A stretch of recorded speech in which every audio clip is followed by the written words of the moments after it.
Hey guys, Bill Brown here with Bikes, Blues, and Barbecue After Hours Edition. The show where we talk about the other stuff in the motorcycle business. We'll review some bikes and we talk about parts and accessories and that sort of thing. And we talk about the back side of the business and also the players in the business. So today you'll notice behind me here we have a big old box.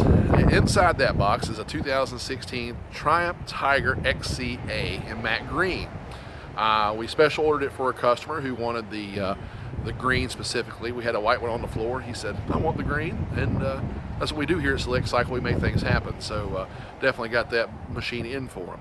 Anyway, I want to talk to you a little bit today about freight and setup. We talk a lot about deals and that sort of thing in our industry and how, of course, we understand taxes and all those things. That's just like purchasing a t-shirt or TV or anything else that you purchase for that matter. But what about motorcycles, and where do some of these fees come from and that sort of thing? Well, I think a great place to start is with freight. We often, 22 years in the business, and oftentimes I hear folks talk about, why are you charging me freight? Triumph or Honda or whomever has their own vehicles and their own trucks, and they are able to get you guys their bikes for free. I bet you're just making money on us. And the truth of the matter is, no, we're not. These machines come in a great big box just like that back there, and you know how expensive it's gotten to mail a letter. Yes, people still use the post office. But imagine trying to ship, a box this big with about a 600-pound machine in it, plus the steel that's in the box itself, and then the packing materials. And we're going to unbox this machine right before your very eyes there so you can see exactly what goes into these things. But it's an expensive process. Fuel, time, effort, manpower, all the things that go into shipping anything goes into these machines as well, but on a much larger scale.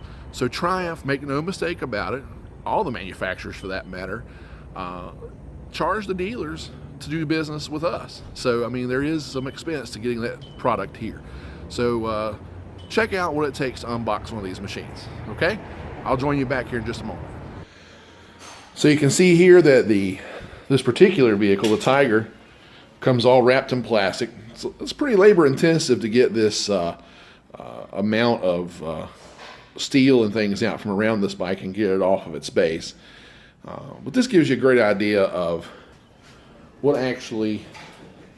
how some of these bikes, not all of them, some of them show up with fewer parts on them than others. This gives you a great idea of how that crate is assembled and what's inside of there. And through the magic of modern day editing, the bike is now out of the crate. Now this bike is what we call a wheel-on motorcycle because it shows up in the box with the wheels on, as the name would suggest.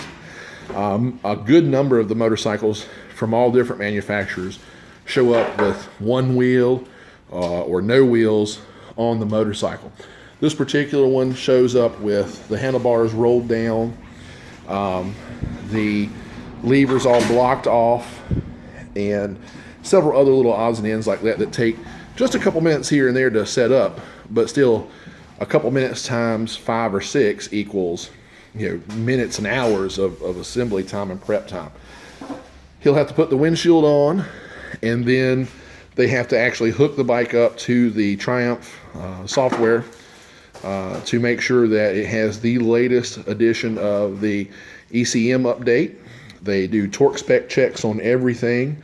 They'll fuel it. They'll have to do a shakedown ride and a few other odds and ends just to get the bike ready for delivery for our customer.